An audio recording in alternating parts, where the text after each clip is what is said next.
देखो बच्चों, अब हम देखते हैं सेल विभव ई सेल, ठीक, और gives free energy, gives GIBB apostrophe S, gives free energy FREE free energy. Gives free energy और सेल पोटेंशियल में संबंध देखते हैं, रिलेशन क्या है। तो हम जरा पहले गिव्स फ्री एनर्जी को देखें। गिव्स फ्री एनर्जी होता क्या है? जैसे मान लो कोई सिस्टम है, ठीक, हम जरा थर्मोडायनेमिक्स में आते हैं, या कोई सिस्टम है SYSTEM, मान लो इसमें कोई गैस भरी हुई है, यहां हमने एक पिस्टन लगा दिया। ये हमारा जो है एक पिस्टन है। यह पिस्टन कैसा है? वेटलेस है और फ्रिक्शनलेस है। यानी यह जो है पिस्टन कैसा है? वेटलेस, इसमें कोई वेट नहीं है और न ही कोई घर्षण है इस पिस्टन के अंदर। अब अगर यह गैस जो है, मान लो गैस का प्रेशर कुछ होगा, मान लो P है प्रेशर, यह गैस, इसका प्रेशर और एक बाहरी प्रेशर P एक्सटर्नल, यह हो गया P गैस और यह हो गया P एक्सटर्नल। अगर यह ज्यादा होगा तो क्या करेगा? इसको ऊपर की तरफ ढकेलेगा, तो यह पिस्टन कहाँ जाएगा? अपवर्ड जाएगा, ऊपर की तरफ जाएगा। तो वर्क कौन कर रहा है? Work done by the gas. Work W कौन कर रहा है? गैस कार्य कर रही है, ठीक। गैस यानी क्या कर रहा है? इस पिस्टन को ऊपर उठा दे रहा है, इस पिस्टन को ऊपर उठा दे रहा है। तो वर्क डन, अब यहां कहा जाए वर्क डन अगर सिस्टम कर रहा हो, या सिस्टम यानी गैस, अगर यह गैस वर्क कर रही है तो वर्क डन पॉजिटिव होगा कि निगेटिव?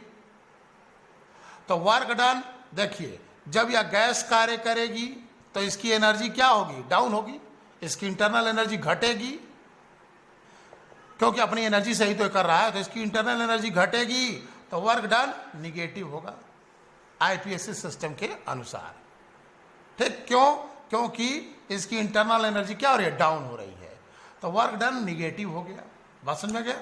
कब? जब यह गैस कार्य करे तब।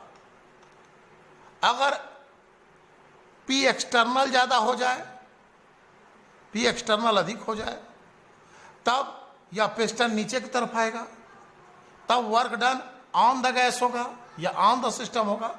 उस समय W क्या होगा? पॉजिटिव। क्यों?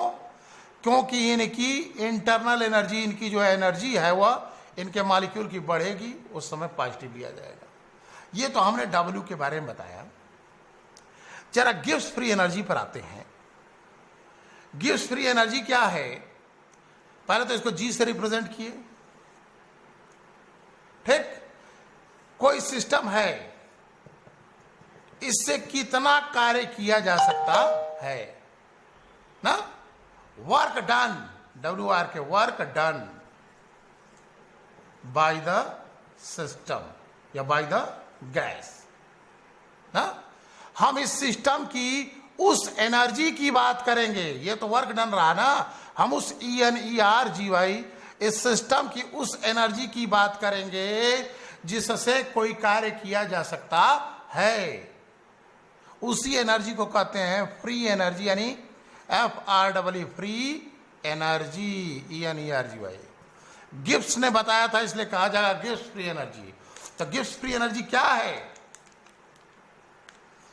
वह एनर्जी है किसी सिस्टम की, किसी गैस की या सिस्टम की, उस एनर्जी से जिससे कोई वर्क डन किया जा सकता है।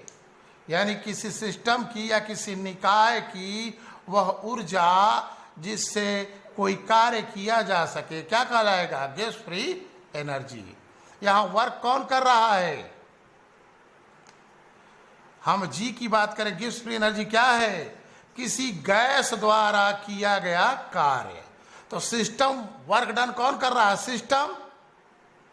तो क्या होगा? यह -W, यह किसके बराबर हो जाएगा? -W। Gives free energy is equal to -W। अब आते हैं हम अपने सेल पोटेंशियल में।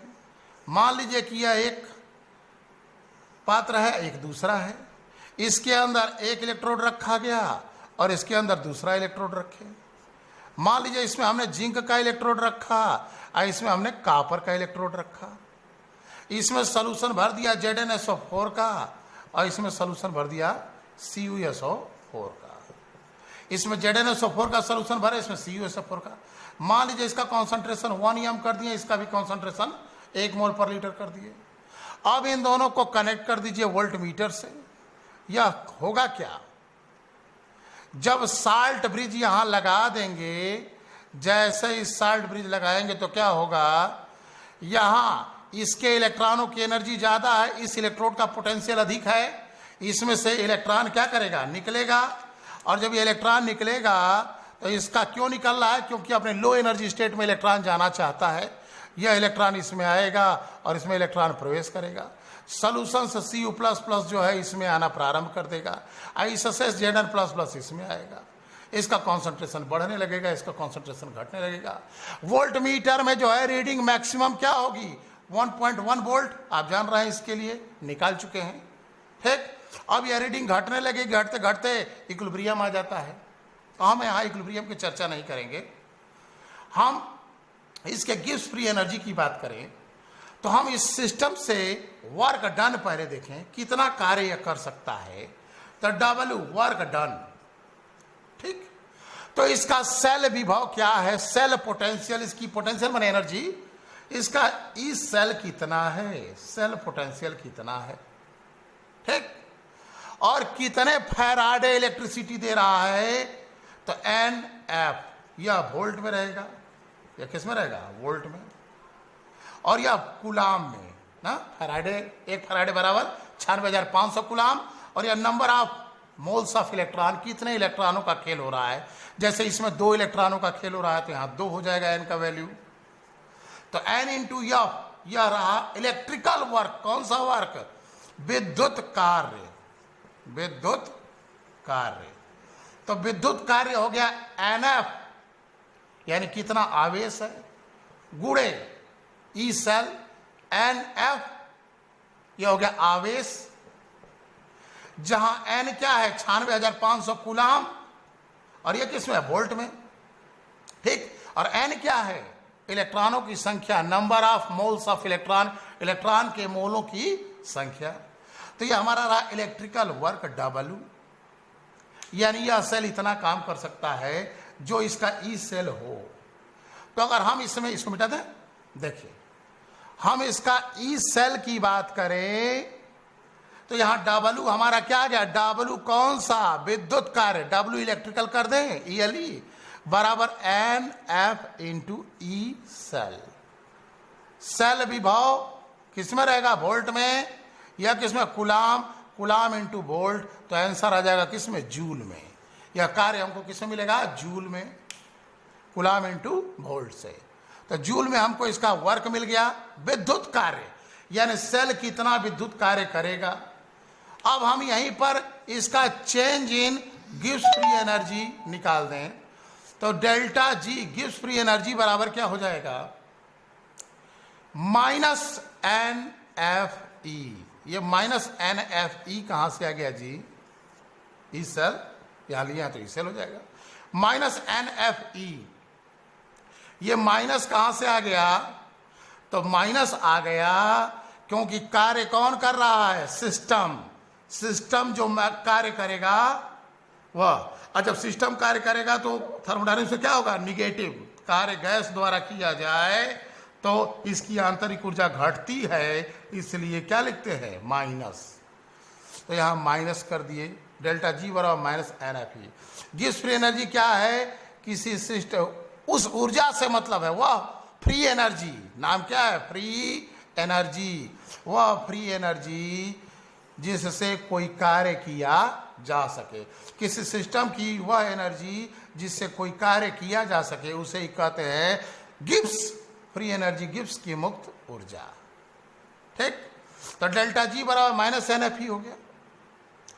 अब हम W मैक्सिमम की बात करें जी, W मैक्सिमम कितना होगा, विद्युत कार्य जो है कितना, सेल कितना मैक्सिमम कार्य कर सकता है। तो हम जैसे अभी एग्जाम्पल जो लिए थे, किसका, Zn का और Cu का ना, Zn और Cu वाला कपुल था, इसका लिए थे, तो इसका तुम निकाल चुके हो पीछे 1.1 वोल्ट होता है ना। तो डब्ल्यू मैक्सिमम कितना होगा, तो माइनस नहीं, एन एफ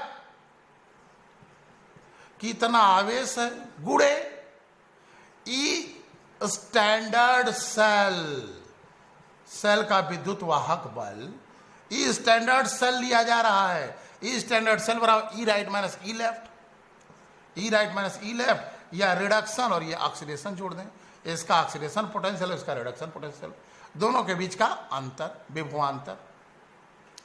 ये हमारा हो गया मैक्सिमम वर्क। तो डेल्टा जी स्टैंडर्ड अब लगा दो यहां मैक्सिमम, ये देखो डेल्टा जी है और यहां स्टैंडर्ड हो गया, तो delta G standard equal to क्या हो जाएगा, माइनस डब्ल्यू मैक्स।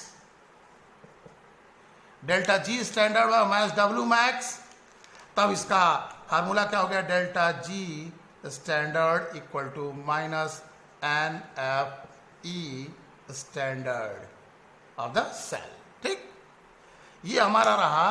तो हमने इसमें देखा क्या कि डब्ल्यू क्या है, तो डब्ल्यू हमारा जो है W equal to N F into E cell.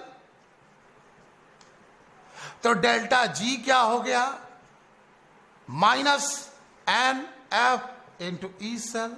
ठीक, यह जूल में आएगा, जो ये किसमें है कूलाम, ये किसमें है वोल्ट, तो ये किसमें आएगा जूल में, तो यह किसमें हो गया जूल में। अब यही चीज हम कर दें, डेल्टा जी स्टैंडर्ड बराबर माइनस डब्ल्यू मैक्स। मैक्सिमम कितना काम कर सकते हैं, तो सेल का मैक्सिमम पोटेंशियल क्या होगा, वह होगा ई standard cell. E standard cell क्या है, किसी सेल का अधिकतम विभव है, तो अधिकतम विभव, तो हम इसमें हो जाएगा delta G standard equal to minus N F E standard. ठीक, यह मैक्सिमम वर्क हो गया। तो गिव्स फ्री एनर्जी, कितना कार्य उससे लिया जा सकता है, यह डेल्टा जी स्टैंडर्ड बताता है। स्टैंडर्ड गिव्स फ्री एनर्जी, इससे पता चलेगा कि किसी सेल से कितना मैक्सिमम वर्क लिया जा सकता है, और वह किसके बराबर होगा, minus N F E standard, यानी उस सेल का पोटेंशियल डिफरेंस कितना है। ई स्टैंडर्ड सेल क्या है, मानक सेल विभव कितना है, इससे ज्यादा नहीं लिया जा सकता, और यह किसी भी समय पर हो गया ई सेल। तो ये हमारा रहा relation delta G gives free energy और सेल पोटेंशियल में। एक चीज और ध्यान दें, तो हम डायरेक्ट लिखते हैं डेल्टा जी बराबर क्या हो जाएगा, माइनस एन एफ ई, लाभ बराबर नफा नहीं नफी। डेल्टा जी स्टैंडर्ड बराबर क्या हो जाएगा, minus N F E standard हो गया। जब यहां स्टैंडर्ड लग गया तो यहां भी स्टैंडर्ड हो गया। ये दो फार्मूले हमको, और यह किसके बराबर है, डब्ल्यू मैक्स, मैक्सिमम कार्य कितना किया जा सकता है, माइनस डब्ल्यू मैक्स। माइनस क्यों लगाए हैं, क्योंकि जब सिस्टम काम करता है तो निगेटिव लेते हैं, और जब सिस्टम पर काम होता है तो पॉजिटिव लेते हैं। अब देखिए एक चीज और कि क्या नेचर है, क्या फायदा हुआ इसे। इतना तो हम समझ गए कि सेल से कितना अधिकतम वर्क लिया जा सकता है, कितना मैक्सिमम इलेक्ट्रिकल वर्क कर सकते हैं, यानी सेल है तो इससे कितनी वोल्ट एनर्जी यानी कितनी जूल एनर्जी निकलेगी, और उससे हम क्या बल्ब जला सकते हैं। आप देखे होंगे कि बल्ब जो जलाया जाता है तो वाट में रहता है, 5 वाट का बल्ब, 4 वाट का बल्ब। ये वाट क्या है जी, जूल पर सेकेंड, यही तो वाट है, यानी कितनी एनर्जी पर सेकंड खपत कर रहा है। वो तो कन्वर्जन हो गया, चाहे तो कन्वर्ट कर सकते हैं, वो यहां का मैटर अभी नहीं है। इसकी प्रॉपर्टी को देखें तो जो ई स्टैंडर्ड सेल है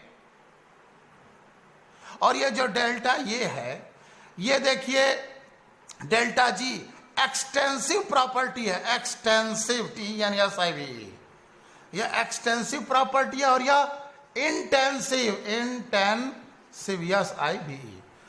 यह एक्सटेंसिव प्रॉपर्टी का मतलब हुआ विस्तीर्ण गुण, अर्थात यह यन यानी पदार्थ की मात्रा बदली जाए और यह प्रॉपर्टी बदल जाए तो उसे कहेंगे एक्सटेंसिव।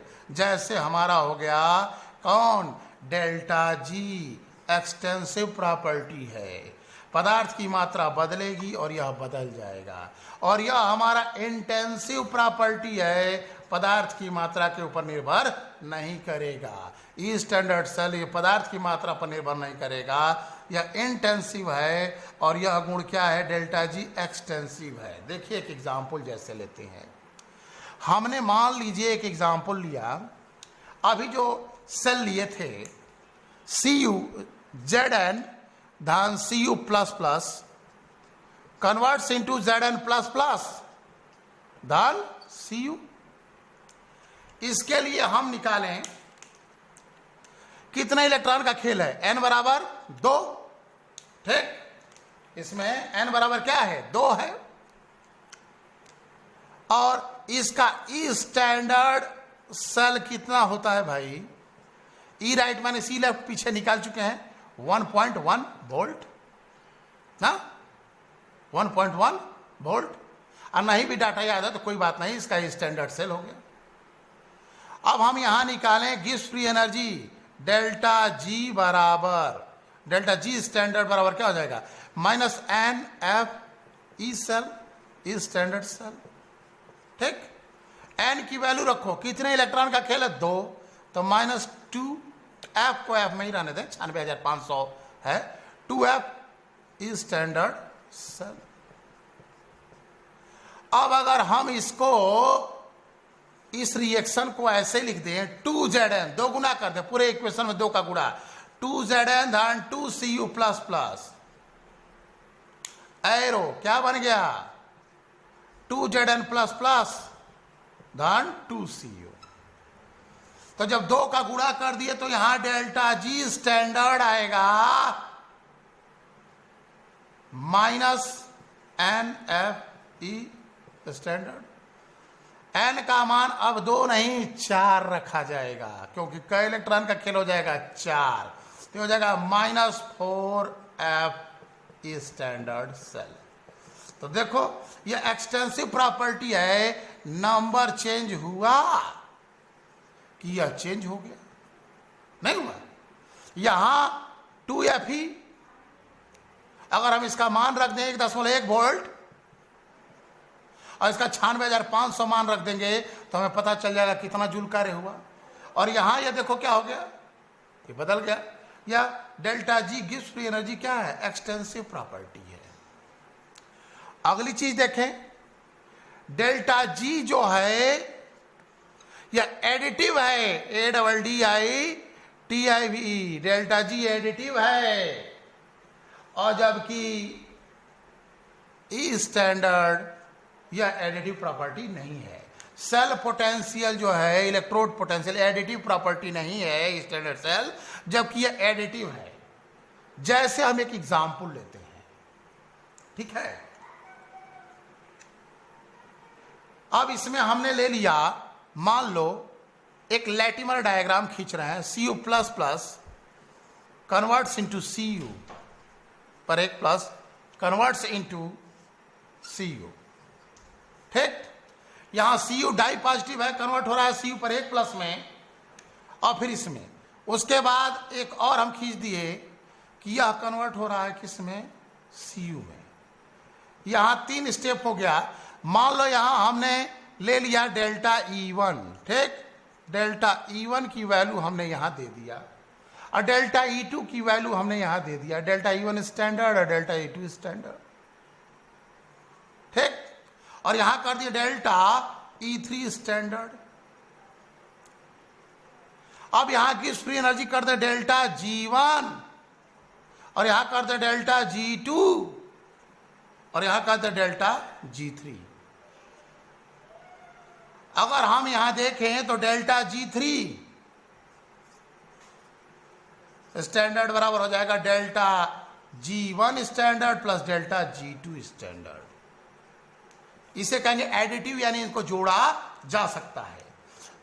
अब हम यहां वैल्यू पुटअप करें तो इसका क्या हो जाएगा, हम जानते हैं -NFE बराबर -NFE धन, तो धन रखेंगे तो माइनस एन एफ ई, ठीक।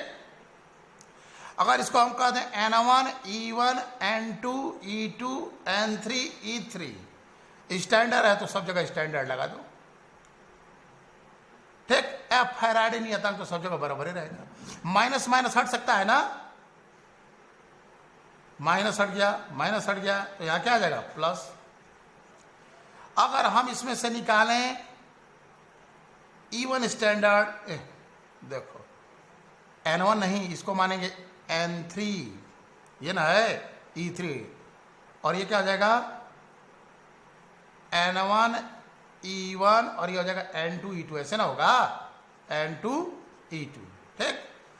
अब हम यहां से E स्टैंडर्ड 3 का मान निकालें तो ये कहां आ जाएगा, F से कट गया, इसको हटा दें डायरेक्ट, हट गया, ये हट गया, बटा N3 आ जाएगा। ये हमने फार्मूला इससे निकाल लिया। E स्टैंडर्ड 3 बराबर N1 E1 plus N2 E2, इससे वैल्यू निकालें।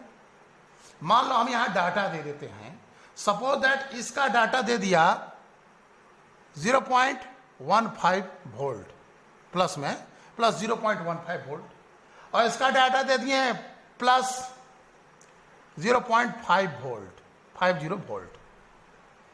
अगर हम डायरेक्ट यहां से निकालें E3 बराबर E1 प्लस E2, तो देखो 5 1 6 0.65 वोल्ट आएगा। यह गलत आंसर है, क्योंकि यह सेल पोटेंशियल जो है एडिटिव नहीं है, यह रॉन्ग आंसर हो गया। निकालो यहां से, देखो इसको यहां मिटा दें, डेल्टा जी जुड़ेगा ना कि E1 E2। निकाले, वैल्यू रखे E स्टैंडर्ड 3 N1 कौन है जी, ये वाला रिएक्शन है।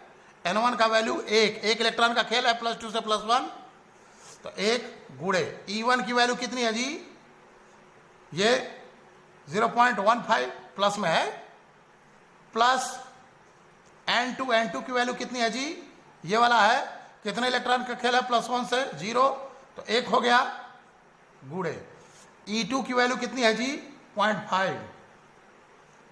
0.5 बटा N3 ये ना है +2 से 0, कितना आ गया 2 इलेक्ट्रॉन का खेल, तो N3 का वैल्यू 2 है। इसको जोड़ो तो क्या आ गया 0.65 ना, इन दोनों को जोड़ दें तो कितना आ जाएगा 0.65 बाई 2 से डिवाइड कर दो। यहां देखो कितना आया था 0.65, जो कि गलत था। सही आंसर ये है, बट 0.65 बाई 2, तो सॉल्व करो 10.2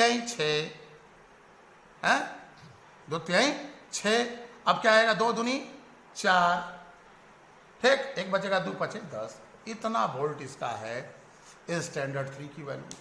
अच्छा, ऐसे जो डायग्राम खींचा गया इसे कहते हैं लैटिमर डायग्राम। कौन सा डायग्राम बोलते हैं, लैटिमर डायग्राम। इस डायग्राम के हेल्प से हम क्या निकालते हैं, सेल पोटेंशियल निकाल सकते हैं। गिब्स फ्री एनर्जी क्या होती है, एडिटिव होती है, और यह एडिटिव नहीं होता है सेल पोटेंशियल। बात समझा गया। इलेक्ट्रोड पोटेंशियल इस तरीके से निकाला जा सकता है। इसका निकालना होगा तो कैसे निकलेगा जी, इसमें से ये घटेगा ना, डेल्टा G3 बराबर delta G1 plus delta G2, ठीक, और डेल्टा G का मान -NFE सॉल्व करके निकाल लेंगे, जैसे इसमें निकाले हैं। बात समझ में आ रही है। तो ये हम देखे गिब्स फ्री एनर्जी और सेल पोटेंशियल में रिलेशन देखे। अब जैसे कोई रिएक्शन होगा कि नहीं होगा, रिएक्टेंट कन्वर्ट्स इनटू प्रोडक्ट, या कोई सेल रिएक्शन है Zn कन्वर्ट्स इनटू Zn++, जैसे है Zn धन Cu++ कन्वर्ट्स इनटू Zn++ धन Cu। यह रिएक्शन होगा कि नहीं होगा, तो जरा पैरामीटर देखें कौन कौन पैरामीटर हम लेंगे। तो एक पैरामीटर डेल्टा G ले लें, ठीक, एक पैरामीटर हम ले लें डेल्टा G, और एक पैरामीटर हम ले लें डेल्टा E या E सेल पोटेंशियल, और एक पैरामीटर ले लें हम E स्टैंडर्ड सेल ले लिए, और एक पैरामीटर ले लें इक्विलिब्रियम कांस्टेंट Kc। अब किसी रिएक्शन के होने के लिए go to the forward direction, spontaneity के लिए डेल्टा जी की वैल्यू निगेटिव होनी ही चाहिए। अगर निगेटिव है तो ही रिएक्शन ये वाला होगा। ये रिएक्शन समझ में आएगा? कोई रिएक्शन हो फॉरवर्ड डायरेक्शन में कब जाएगा? जब डेल्टा जी का मान क्या हो? निगेटिव हो। अब डेल्टा जी और ई स्टैंडर्ड सेल में क्या रिलेशन है? तो डेल्टा जी बराबर क्या होता है? Minus N F E. Delta G बराबर क्या होता है? Minus N F E. तो जब minus N F E standard है तो स्टैंडर्ड कर दो। यह वैल्यू माइनस में आएगी तो इसमें किसमें होना चाहिए? पॉजिटिव। अगर ई स्टैंडर्ड सेल का मान पॉजिटिव है तो रिएक्शन फॉरवर्ड डायरेक्शन में जाएगा। यहां अगर निगेटिव रख दोगे तो माइनस माइनस प्लस ना हो जाएगा जी। आंसर प्लस आ जाएगा तो डेल्टा जी प्लस नहीं ना काम करेगा। तो यहां क्या होना चाहिए? पॉजिटिव। ठीक। अब हम केसी की बात करें तो केसी क्या है जी? क्या रिलेशन है केसी में? तो डेल्टा जी बराबर फार्मूला था -2.303 RT log base 10 KC। यही आया है फार्मूला। तो डेल्टा जी का मान अगर मान लो हम इसकी वैल्यू 1 रख दें, इसकी वैल्यू 1 रख दें तो log 1 का मान क्या होगा? 0। तो यह वैल्यू 0 हो जाएगी, तो यह वैल्यू 0 हो जाएगी। तो 0 हो जाएगा तो साम्य। अगर इसकी वैल्यू 0 हो गई तो साम्य। अब केसी का मान greater than, KC is greater than 1 तो फॉरवर्ड डायरेक्शन में 0 पर साम्य हो गया। अब देखो डेल्टा जी का मान 0 होगा तो इक्विलिब्रियम, क्योंकि यह 0 हुआ, यह 0 हुआ तो इक्विलिब्रियम। यह 0 तब होगा जब इसका मान 1 हो। तो साम्य की कंडीशन में डेल्टा जी का वैल्यू 0 और इसका वैल्यू क्या हो जाएगा? के का वैल्यू 0 नहीं, के का वैल्यू 0 नहीं 1। के बराबर 1 रखेंगे तब ना होगा। इक्विलिब्रियम कांस्टेंट की वैल्यू 1 रख देंगे तो आंसर आ जाएगा 0।